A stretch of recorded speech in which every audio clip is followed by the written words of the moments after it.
నమస్తే. నేను మీ కుప్ప పద్మిని. ఇన్నాళ్ళు మీ సపోర్ట్‌ని నాకందిస్తూ, మీ ప్రేమని నాకందిస్తున్న ప్రతి ఒక్కరికి కృతజ్ఞతలు. ఇప్పుడు చూడబోతున్న ఈ వీడియో కూడా ఖచ్చితంగా మీకు ఉపయోగపడుతుంది. లైక్, షేర్ అండ్ సబ్స్క్రైబ్ చేసి మీ ఇష్టాన్ని, అలాగే మీ సపోర్ట్‌ని నాకందించండి. అలాగే ఈ వీడియో పట్ల మీ అభిప్రాయాన్ని కామెంట్ సెక్షన్‌లో కామెంట్ చేసి నాకు తెలియజేయండి. నమస్తే. నమస్తే. Welcome to our channel. నేను పద్మిని. ప్రస్తుతం మనతో పాటు ప్రముఖ ఆధ్యాత్మికవేత్త, ప్రముఖ న్యూమరాలజిస్ట్, లక్ష్మీ నరసింహస్వామి ఉపాసకురాలు శ్రీమతి స్రవంతి గారు మనతో పాటు ఉన్నారు. మాట్లాడదాం. నమస్తే అక్క. నమస్తే పద్మిని. బిలేటెడ్ గా happy birthday. Thank you. We missed you in Hyderabad. But మీరు చక్కగా గానుగాపురంలో ఉన్నారు. We are happy for that. చాలా విశేషంగా అనిపించింది నాకు ఈసారి బర్త్డే. ఎలా జరుపుకున్నారు పుట్టినరోజు? అమ్మవారి దయ. హ్మ్. మన ఇన్నాళ్ళు అమ్మవారికి నక్షత్రమాలిక సమర్పించినందుకు అమ్మవారు పుట్టినరోజు శుభాకాంక్షల కింద గాన్గపురం వచ్చేయమని చెప్పారనమాట. మీకు చెప్పాను కదా, మార్చి 22న ఈయన బర్త్డే. కంపల్సరీ మనం వెళ్దామండి బర్త్డే సార్, అక్కడ గాన్గపురంలో చేసుకుందాం అని అంటే ఈయన ఒప్పుకొని తీసుకొని వెళ్ళారు. గురుచరిత్ర పారాయణం చేస్తున్నాను స్వామి గుళ్ళో కూర్చొని. చదువుతుంటే ఒక తెలుగు ఆయన వచ్చి, మీరు తెలుగువారా అమ్మ అని అంటే, అవునండి అని అంటే, అమ్మ మీరు మళ్ళీ ఏప్రిల్ 21 కూడా ఇక్కడికి రావాలి అని అన్నారు. నాకు ఆశ్చర్యం అనిపించింది అనమాట. ఆయనకేం తెలియదు కదా నా పుట్టినరోజు అని. ఒక్కసారి సంభ్రమాశ్చర్యాలకు లోనయ్యాను. ఏప్రిల్ 21 మీ పుట్టినరోజు. అక్కడే ఉన్నారు. చాలా చాలా సంతోషం. చండీ హోమం చేసుకున్నాము. చేసుకున్నారా? ఎలా జరిగింది? చాలా బాగా జరిగింది. అద్భుతం, అద్భుతం. స్వామి ఎలా ఉన్నారు? చాలా ముగ్ధ మనోహరుడు.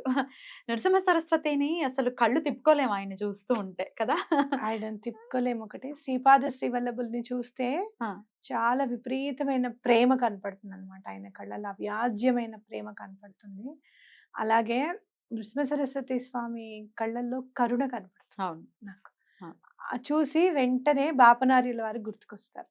బాపనార్యుల వారు ఇంత బాగుండేవారా, అందుకే శ్రీపాద శ్రీవల్లభులకి అంత చక్కగా అంత అందం వచ్చింది అని అనిపిస్తుంది అనమాట. తండ్రి తాతగారు కదా, సుమతి మహారాణి యొక్క తండ్రి గారు బాపనార్యులు. ఆయన చెప్తారనమాట, బాపనార్యులు సిద్ధమంగళ స్తోత్రం రాసింది కూడా బాపనార్యులు వారే అనమాట.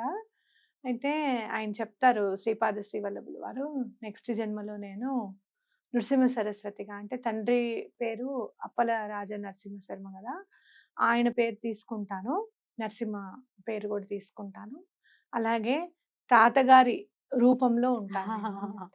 ఎంత అదృష్టవంతులో తాతగారు. అద్భుతం అక్క. ఇది మీరు అనుకున్నది కాదు, మన ప్రేక్షకులు అనుకున్నది. ఎందుకంటే మీతో పాటు మేము వస్తాం, మమ్మల్ని తీసుకెళ్ళండి అని వాళ్ళు కమెంట్స్ పెట్టిన తర్వాత వచ్చినటువంటి ఆలోచన. ఎందుకు మనం అందరం కలిసి వెళ్ళకూడదు అని మీరు కూడా అనుకోవటం జరిగింది.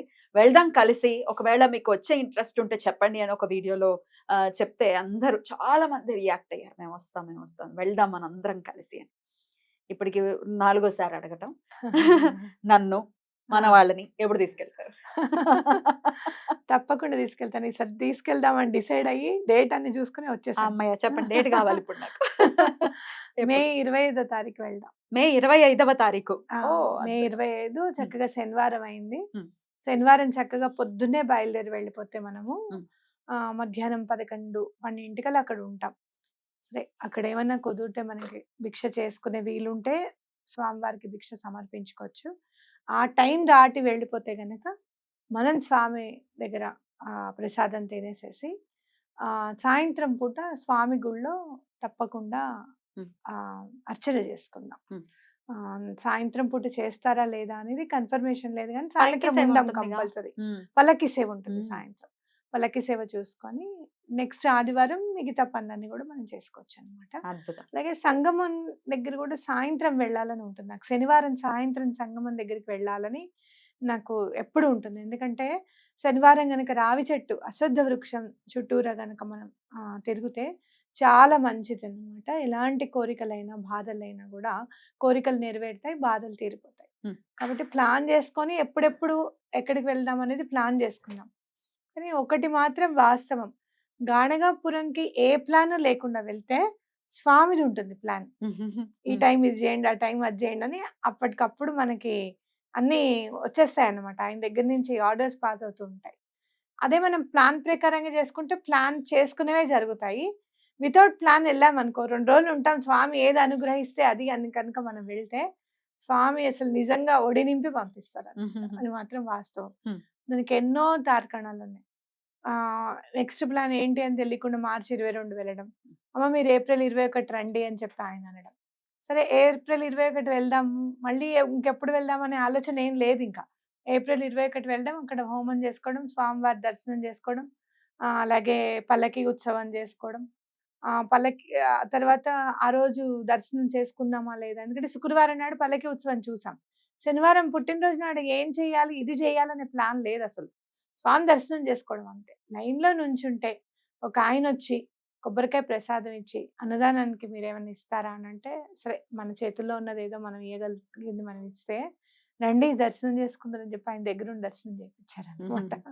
అట్లా అన్‌ప్లాన్డ్‌గా వెళ్తే ఆయన మనకి ఇంకా చాలా చేస్తారనేది నా నమ్మకం. సో, మనకి శనాద్వారాలు ఉందాం అక్కడ. ఏమేం చేసుకుందాం అనేది అక్కడ డిసైడ్ చేసుకుందాం.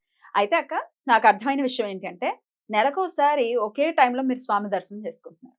22, 21, ఇప్పుడు 25 ఇంచుమించుగా అంతే కదా? అవును కదండీ. ఏప్రిల్, మే, ఏప్రిల్, మార్చ్, ఏప్రిల్, మే. అద్భుతం అక్క. అదొకటి. ఇంకోటి అక్కడ ఉన్నప్పుడు ఒకళ్ళు ఫోన్ చేశారు. ఫోన్ చేసి అమ్మ ఎలా ఉన్నారు ఏంటి అని మాట్లాడుతున్నారు. క్లయింట్ అన్నమాట పెద్దావిడ. అయితే అమ్మ నేను చాలా పెద్ద మిరకిల్ జరిగింది ఇవాళ. నేను గాణగాపురం వెళ్దామని మా వారితో మాట్లాడుతున్నాను మా వాళ్ళతో. మాట్లాడుతూ ఉంటే వాళ్ళు అనాథాశ్రమం నడుపుతారనమాట. మాట్లాడుతూ ఉన్నాను. ఈ లోపల నేను వెళ్ళేసరికి ఆవుకి పెట్టిన గడ్డి మండిపోతూ, కాలిపోతూ కనిపించిందట మంటల్లో. చాలా సేవ్ అయ్యారు. అక్కడ ఆవులును, పిల్లలు దగ్గరలో లేరు. చాలా అదృష్టవంతులము. ఇలా గాణగాపురం వెళ్దామని దండం పెట్టుకోవడం వల్లనేనేమో పిల్లలందరూ గూడా ఏమాత్రం ఇంత దెబ్బ తగలకుండా ఉన్నారు. ఆవులకు గూడా ఎటువంటి అపాయం జరగలేదు. గడ్డి కాలిపోయింది అనంటే పర్వాలేదులెండి అగ్ని భట్టారకుడి ఆకలి తీరిందనుకోవాలి. దేవతలకి దగ్గరికే వెళ్ళిందని అనుకోవాలి. తప్పకుండా మళ్ళీ మీకు ఎవరో ఒకళ్ళు ఆవుకి ఇస్తారులెండి అని అంటే, మీరెప్పుడెళ్తారమ్మా గాణగాపురానికి? అంటే, నేనిప్పుడు గాణగాపురంలోనే ఉన్నానండి. రేపు బయలుదేరుతా అంటే, మేము 29వ తారీఖు వస్తాం. మీరు మాతో రండి. మిమ్మల్ని తీసుకొనెళ్తాం 30 తారీఖు అని అన్నారనమాట. అక్కడుండంగానే మళ్ళీ స్వామి ఎప్పుడు రావాలనేది డిసైడ్ డిసైడ్ చేస్తారు. ఇంకొకటైతే బోనస్. బోనస్.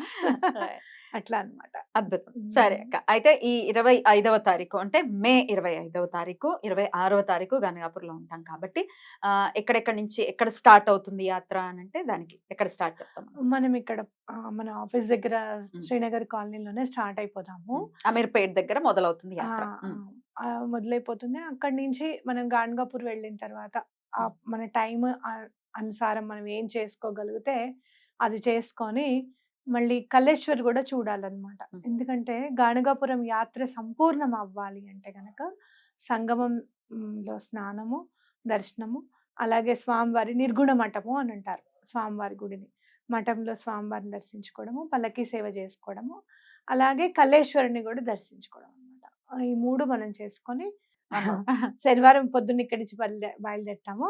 ఆదివారం సాయంత్రం అక్కడి నుంచి బయలుదేరి రిటర్న్ అయిపోతాం. అయితే మే కాబట్టి కాస్త ఎండలు ఉంటాయి కాబట్టి ఏసీ అకామిడేషన్స్ ఉంటాయి కదా, ఏసీ బస్సు, ఏసీ రూమ్స్ అన్ని ఏసీ బస్సులు, ఏసీ రూమ్లే. ఎందుకంటే ఎండకి తాళలేం. ఇదివరకు ఎండలు కావివి. చాలా మారిపోయాయి, మాడిపోతున్నట్టుగానే ఉన్నాయి. కాబట్టి అందరికి కూడా ఏసీ రూమ్స్, అలాగే ఏసీ బస్సు కంపల్సరీగా. కాకపోతే కొంచెం తొందరగా బుక్ చేసుకుంటే మనకు కూడా అకామిడేషన్స్ అవి చూడడానికి బాగుంటుంది అనమాట. అక్కడ ఎందుకనంటే బుక్ అయిపోతూ ఉంటాయి ఎప్పటికప్పుడు. గాణగాపురం నాకు చాలా అనిపించింది అనమాట. ఇంకొక 5-6 సంవత్సరాల్లో గాణగాపురాన్ని మనం అందుకోలేమేమో. చాలా ప్లాన్డ్‌గా మనం ఎట్లయితే తిరుపతికి అక్కడికి ఇక్కడికి వెళ్తూ ఉంటామో, అలానే గాణగాపురం కూడా చాలా ప్లాన్డ్‌గా వెళ్ళాల్సిన పరిస్థితి ఏర్పడాలి ఆ అదృష్టం. ఎందుకంటే అందరూ స్వామిని దర్శించుకోవాలి. అలా ఎదగాలి క్షేత్రం మొత్తం అని నేనైతే మనస్ఫూర్తిగా కోరుకుంటున్నాను. నేను 2002లో వెళ్ళినప్పుడు అడవి అన్నారు కదా. అడవి అసలు చుట్టూరా పొలాలు. టీ అంటే ఏంటో తెలీదు అక్కడ. టీ అమ్మడం అంటే ఏంటో తెలీదు అనమాట. అంత అసలు మనుషులు 12 అవ్వంగానే 10-12కి ఇంతింత గుండిగలు వండుకొని బయట నుంచోవడం. అంతమంది పెడుతుంటే ఎవరొచ్చి తింటారా అనిపించేది నాకు. అందరు తినేవారు. అన్ని గిన్నెలు ఖాళీ అయిపోయేది మళ్ళీ. మళ్ళీ సాయంత్రం ఏం లేదు ఇంకా. సాయంత్రం ఎవరింట్లో వాళ్ళు వండుకోవడమే. యాత్రికులకి ఏం లేదు. 22 ఏళ్లలో ఎంత మార్పు. చాలా. అసలు స్వామి నాకు ఒక్కొక్కసారి అనిపిస్తుందనమాట. ఆహ్, స్వామి తప్పకుండా ఇక్కడేదో చెయ్యాలని డిసైడ్ అయ్యారు. ఎందుకంటే ఇన్నేళ్లలో మోసాలు పెరిగిపోయాయి పద్మిని. పాపం పెరిగిపోయింది. మోసం పెరిగిపోయింది. అట్లాగే జనాలని అంటే ఏ రకాలుగా, ఎన్ని రకాలుగా ఏడిపించొచ్చో టెక్నికల్‌గా కరెక్ట్‌గా ఉండి నైతికంగా విలువలు లేకుండా ఏడిపిస్తున్నారు. టెక్నికల్‌గా అది కరెక్టే గదా! అని అనిపిస్తుంది మనకి. కానీ మన చాలా చాకచక్యంగా మోసం జేయడం గూడా అన్నమాట. ఇప్పుడు ఎవరైనా చూడు ఎంత ఈజీ అయిపోయిందంటే మరి ఆన్‌లైన్‌లో అమౌంట్ పోయింది అనంటే, "నువ్వు లింక్ ఎందుకు క్లిక్ చేసావు?" అని అడుగుతున్నారు నన్ను. ఏదోనండి ఏవో ఫోటోలో ఏవో వచ్చాయి క్లిక్ చేయమని ఉందంటే అంటే చేసేయడమేనా? చూడసలు మోసం చేసిన వాడికంటే కూడా మోసపోయిన వాళ్ళని తిట్టే పరిస్థితులున్నాయి ఇప్పుడు. ఏదైనా ల్యాండ్ కబ్జా అయింది అనంటే, "నువ్వు కాంపౌండ్ వాల్ కట్టుకోలేదా?" అని అడుగుతాం మనమే. అయ్యో! మేమైతే కాంపౌండ్ వాల్ కట్టేసి మీటర్ కూడా తీసుకున్నాం తెలుసా? అందుకే మా ల్యాండ్‌కి ఏమీ కాలేదు. అంటే అలా చేయకపోవడం కూడా ఒక పొరపాటన్నమాట. మోసం చేసిన వాడికంటే కూడా మోసపోయిన వాళ్ళని తిట్టే పరిస్థితులున్నాయి ఇప్పుడు. చాలా దరిద్రమైన చాలా attitude నిజంగా అది. ఇప్పుడు మాత్రము స్వామి అండ ఉండాలి ఖచ్చితంగా. ప్రతి ఒక్కళ్ళకి ఉండాలి. ప్రతి ఒక్కళ్ళు కూడా స్వామి అండ అనేది అక్కడ వాళ్ళు ఫీల్ అవ్వాలన్నమాట. Right. తప్పకుండా. అయితే గురువు యొక్క దర్శనం రకరకాల ఏమిటి తీరని సమస్య అంటూ ఏది ఉండదు. రకరకాల సమస్యలతో బాధపడుతూ ఉన్నాం. కోరికలు నెరవేరట్లేదు అని అనుకుంటూ ఉన్నాం. నాకైతే పర్సనల్ నా లైఫ్ లో ఇల్లు అనే ఒక అద్భుతమైనటువంటి కళ. అదైతే నేను కళ కూడా కలగనలేదు. అంతే కాదు అది అలా పద్మిని నాకు కూడా. అదే ఎందుకంటే బావగారు ఒక ఇల్లుని చూపిస్తాను నీకు ఎప్పుడన్నా. మన ఇంటి దగ్గర ఉంది. అట్నుంచి వెళ్తూ ఉండేవాళ్ళం. వెళ్తూ వెళ్తూ అక్కడికొచ్చినప్పటికి కార్ స్లో చేసేవారు. ఇలా ఉండాలి ఇల్లు. మనం కూడా ఇలా కట్టుకోవాలి అని అనేవారాయన. అంటే హ్మ్. ఆయన ప్రాక్టికల్‌గా ఉండరా అని కాదు గానీ, నేను కొంచెం ఇంకొంచెం ఎక్కువగా ప్రాక్టికల్‌గా ఉంటాను నేను. మా ఇంట్లో అందరికంటే. మన వల్ల అవుతుందా అసలిది? అని ఎప్పుడు అనలేం గదా! ఆయనని బాధ పెట్టేదాన్ని అవుతాను అని జెప్పి, ఆయన కోరిక తీర్చు స్వామి అని నేను దండం పెట్టుకోవడం అనమాట. ఒకటి 2 సార్లు అనుకున్న మాట వాస్తవమే. కానీ తర్వాత మాత్రం ఆయన కోరిక తీర్చు స్వామి. ఆయన ఇల్లు చూడడం, నేను ఇలా కట్టుకోవాలనుకోవడం, ఆయన కోరిక తీర్చు స్వామి అని. 2 ఇయర్స్‌లో మమ్మల్ని ఆ స్టేజ్‌కి తీసుకొచ్చారు ఆ స్వామి. కోరిక తీర్చేలాగా. చాలా అసలు Right. మనం నమ్మలేమనమాట. స్వామివి ఎలా ఉంటాయి అనంటే ఒక్కొక్కసారి అనిపిస్తుంది. నిజమా అనిపిస్తే చరిత్రలో మనకు జరిగితే ఇది గదా వాళ్ళ ఆనందం ఆ రోజు.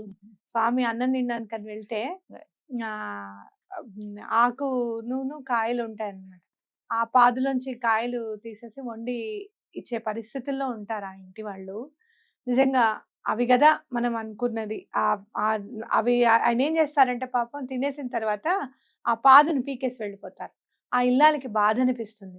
అయ్యో! అదేమిటసలు మనం అన్నం పెడితే ఇలా జేశారేంటనంటే కింద అతనంటారు, "ఏం నువ్వు బాధపడకు. ఆయన ఏ రీజన్ లేకుండా అలా చెయ్యరని" చెప్పి మళ్ళీ పాదుని లోపలికి వేద్దామని తీస్తుంటే అక్కడ లంక బిందెలు దొరుకుతాయి. దొరుకుతాయన్నమాట. అది ఆయన అట్లా చర్యలు అమోఘం. అసలు నా కోరిక తీరిందైతే అసలు నెక్స్ట్ లెవెల్. నేను ఎక్కడ తిరిగింది లేదు. ఇల్లు కోసం ఆలోచించింది లేదు. చాలా మంది తిరుగుతారు కదా! ఇక్కడ కొనుక్కోవాలి, అక్కడ కొనుక్కోవాలి, వాస్తు సెట్ అవ్వలేదు. అది ఇది రకరకాలు ఉంటాయి. అసలు నాకు ఏ కష్టం లేకుండా కడుపులో నీళ్లు కదలకుండా ఇల్లు అవును. అనే కోరికని కోరుకోకుండానే తీర్చాడంటే ఇంకంతకన్నా దయాళువు ఎవరుంటారు? ఒక్కొక్కసారి గురువు దగ్గర ఏమవుతుందంటే పద్మిని ఆహ్, ఒక ఇన్నోసెన్స్ ఉంటుంది మనకి. అంటే మన స్టేజ్ ఏంటో మనకు తెలుసు. మనం ఏంటనేది మనకు తెలుసు. ఇది అవుతుందా స్వామి నీకైతే దండం పెడుతున్నాను అనే ఇన్నోసెన్స్ ఉంటుంది చూసావా? ఆ ఇన్నోసెన్స్ ఉన్నప్పుడు అమోఘంగా తీరుతుంది కోరిక. అర్థమైందా? ఆ! ఇన్నోసెన్స్ వేరు. హ్మ్. అపనమ్మకం వేరు. ఇన్నోసెన్స్ వేరు ఆ! డెఫినెట్‌గా. అయ్యో! ఆ అవుతుందా? అంత మాత్రం చేత అనే ఇన్నోసెన్స్ ఉంటుంది చూసావా? హ్మ్. ఏమో నాయన అంతా నీ మీదే వదిలేస్తున్నావు అని చెప్పి ఆ! దండమైతే పెట్టుకుంటున్నావు. చెప్పారు కాబట్టి పెట్టుకుంటున్నావు. నేనైతే అలాగే పెట్టుకున్నా. తీరింది అలాగే. అలా. అందుకని సో, తీరుతుంది. అలా ఇల్లు కలనే కాదు, స్వామి దర్శనం ఎట్లాంటి ఇది అని నేను అడగడం భావ్యం కాదు. అయినప్పటికీ అడుగుతున్నాను. ఒకవేళ ఇప్పుడు అన్నట్టుగానే ఇన్నోసెంట్‌గా ఉన్నారు. ఎందుకు దర్శనం చేసుకోవాలి అంటే మీ ఆన్సర్. గురువు సాక్షాత్ పరబ్రహ్మ స్వరూపం అని మనం చదువుకుంటూనే ఉంటాం. గురు బ్రహ్మ, గురు విష్ణు, గురుదేవో మహేశ్వర. గురు సాక్షాత్ పరబ్రహ్మ. బ్రహ్మం వేరు, పరబ్రహ్మం వేరు. అంటే మీరు చూసుకుంటే గనక లలితా పరభట్టారికాదేవి అని అనుకోవచ్చు. అలా ఎక్కడ చూసినా మీరు గురువు అనంటే అటు శ్రీరామచంద్రుడిని పూజించినట్టే. గురువు అనంటే లలిత అమ్మవారిని పూజించినట్టే. ఆయన అనుగ్రహం ఉంటే చాలు. అయ్యో! నా శిష్యుడయ్యా, మన పిల్లవాడు, నువ్వలా కోపం తెచ్చుకుంటే ఎలా అని దేవుడిని గూడా ఆపగలిగే శక్తి గురువుకుంటుంది. అదే గురువుకి కోపమొచ్చిందనుకో దేవుడు గూడా ఏమి చేయలేడు. ఇంకేమి ఇంక రూటే లేదు. అంతే. కాబట్టి గురువు ఎలాంటివాడు? ఇప్పుడు మనం సందర్శించే శ్రీ గురులు ఎలాంటివారు? శ్రీపాద వల్లభులు ఎలాంటివారు చూడు. చాకలాడు. బట్టలు ఉతుకుతున్నాడు. అతని పరిస్థితి అదే. అతను అలానే ఉండాలి. అంత పెద్ద పెద్ద ఆలోచనలు, కోరికలు ఉండొచ్చా అని కాకుండా ఒక్కసారి అయ్యో! నేను రాజునవుతే ఎంత బావుండో అని అనుకున్నంత మాత్రం చేత రాజుని చేశాడు నెక్స్ట్ జన్మలో. నీ కోరిక తీరుతుంది నాయన అంటే అతను బాధపడతాడు. స్వామి నేను మోక్షం కోరుకోవాల్సింది స్వామి. ఆ! తప్పైపోయింది స్వామి. ఆ క్షణంలో నాకెందుకు అలా అనిపించిందో నాకు అర్థం కావట్లేదు ఇప్పటికి అంటే, నువ్వు చిన్నప్పటి నుంచి కష్టపడ్డావు గదా! అక్కడ చూడు ఎట్లా అనునయిస్తారో. నువ్వు చిన్నప్పటి నుంచి కష్టపడ్డావు గదా! అందుకని నీకు అలా అనిపించింది. నువ్వు నా మాట విని నువ్వు ఇది నెరవేర్చేసుకో. అప్పుడు ఇంక నీకు అడ్డుండదు మోక్షానికి అని చెప్తారనమాట. అప్పటికప్పుడు ఇలా చూస్తారు. అతను అక్కడికక్కడే చనిపోతాడు. మళ్ళీ యవన రాజవంశంలో పుడతాడు. అప్పుడు మాట ఇచ్చినందుకు అతను ముస్లింగా పుడతారు. పుట్టి అక్కడ వ్రణం ఉంటుందన్నమాట తొడ మీద. కనిపించిన వెంటనే నన్ను కలుస్తావని చెప్తారు కదా! కలుస్తావని చెప్పారు గానీ నువ్వు బాధలో ఉంటావు, నీకు బాధ తీర్చేస్తానని ఏం చెప్పలేదు స్వామి. అప్పుడేం మాట ఇవ్వలేదు. కానీ వ్రణం ఉంటుంది గదా! నేను ఎలా అయినా సరే ఆయనను కలిస్తే నాకు తగ్గుతుందేమో అని జెప్పి ఇతనొచ్చి చూడంగానే ఆ వ్రణము చూసిన వెంటనే తగ్గిపోతుంది. అసలు తగ్గిపోతుంది టోటల్‌గా. అన్నమాట. అంటే ఏంటి ముస్లిం కదా! మరి గురువు ఎందుకని అయ్యో! గ్రహించాలి? అందుకని గురువుని మనం పూజించాలి. పాలించాలి. ఎక్కడ గూడా పేద, ధనిక, కులము, మత, మతము లేదు అనంటే గనక నువ్వెవరివి? ఆడ, మగ. నువ్వేమన్నా పూజ చేసావా? ఆ! నువ్వు నన్నేమన్నా ఇది చేసావా? వేదం చదువుకున్నావా? లేకపోతే ఇన్ని పూజలు చేసావా? ఇలాంటివన్నీ ఏవి ఉండవు గురువుకి. అందుకనే ఎవరినైనా సాయిబాబా ముస్లిం అనంటే నేనంటాను పంచమహాపాతకాలు చుట్టుకుంటున్నారు. ఒక గురువుకి మీరు మతాన్ని అంటగట్టి కేవలము పంచమహాపాతకాలు చుట్టుకుంటున్నారు. కాబట్టి అలాంటి పని చేయకండి. మీకు ఇష్టం లేకపోతే పూజించకండి. కానీ విమర్శించకండి అని చెప్పేది అందుకే అన్నమాట. కాబట్టి ఎటువంటి పరిస్థితుల్లోనూ మీరు గురువుని ఆశ్రయించాలి అనేది ఎందుకు అనంటే మన అర్హత. అవి ఏమి ఆలోచించకుండా కేవలం మనం ఏం పుణ్యం చేసుకోబోతున్నామో చేసుకున్న దాని గురించి కూడా ఆలోచించరు. నన్ను నమ్మిన తర్వాత ఇంకా పూజ చేసుకున్నట్టే కదా! అవునా కదా! నమ్మిన తర్వాత ఇంకా పుణ్యం చేసుకున్నట్టే కదా! ఆ పుణ్యం ఖాతాలోంచి తీసుకుందాంలే అనుకొని గురువు నెక్స్ట్ జన్మలో ఉన్న ఆయుర్దాయాన్ని కూడా తీసుకొనొచ్చి ఈ జన్మలో అటాచ్ చేసి మనం బ్రతికిస్తారు. బ్యూటిఫుల్. బ్యూటిఫుల్. ఇంకా ఏ కోరిక కోసం అడుగుతాము? ఇది తీరుస్తావా అని అన్నీ తీరుస్తాడు. నేను చెప్పాను వెళ్దాం. మీరొస్తారు గదండీ! ఆ! వచ్చినప్పుడు హ్మ్. గురు చరిత్రలో మనం ఎప్పటికీ చదువుకోవాల్సిన అధ్యాయాలేమిటి? హ్మ్. అలాగే మీకు ఏ కష్టానికి ఏమన్నా సంబంధించి. ప్రాబ్లమ్స్ ఏమన్నా మీకున్నాయి, పర్సనల్ ప్రాబ్లమ్స్ ఉన్నాయనుకో, అక్కడే కూర్చొని స్వామిని అడుగుదాం. హ్మ్. ఏంటసలు ఈ ప్రాబ్లమ్‌కి సొల్యూషన్ ఏంటి అని జెప్పి. నాకు దొరికింది సొల్యూషన్ అట్లా నేను చేస్తే, మీకు గూడా అలానే దొరుకుతుంది అనేది నాకు ఖచ్చితమైన నమ్మకం. తప్పకుండా చేద్దాం. అదక్కడే. డైరెక్ట్‌గా మీరు కనెక్ట్ అవుతారు. తప్పకుండా. మరి ఎక్కడ మొదలవుతాం? ఎక్కడి నుంచి స్టార్ట్ అవుతాం? ఎంత అవుతుంది? వీటన్ని డీటెయిల్స్ మీరు ఒక్కసారి కాల్ చేస్తే డీటెయిల్స్ ఇవ్వటం జరుగుతుంది. రైట్ అక్క. Thank you so very much. నమస్తే. నమస్తే.